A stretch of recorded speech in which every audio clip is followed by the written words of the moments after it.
ভারতের পশ্চিমবঙ্গের গঙ্গাসাগর মেলা মকর সংক্রান্তির দিনে অনুষ্ঠিত হয়। এটি ধর্ম, সংস্কৃতি এবং বিশ্বাসের এক অসাধারণ মিলন।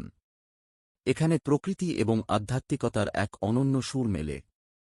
হাজার হাজার তীর্থযাত্রী এখানে গঙ্গা ও সাগরের সঙ্গমস্থলে স্নান করতে আসেন। তারা মনে করেন, এই স্নান পাপ মুক্তি দেয় এবং মোক্ষের পথে এগিয়ে নিয়ে যায়।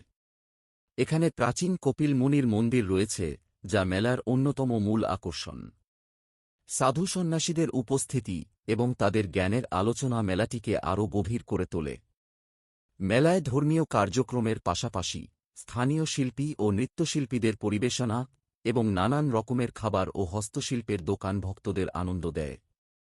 গঙ্গাসাগর মেলা এক আস্থার উৎসব, যা ভারতের বৈচিত্র্যময় সংস্কৃতির প্রতিফলন। এই মেলায় এসে সবার মন যেন এক অদ্ভুত শান্তি পায়।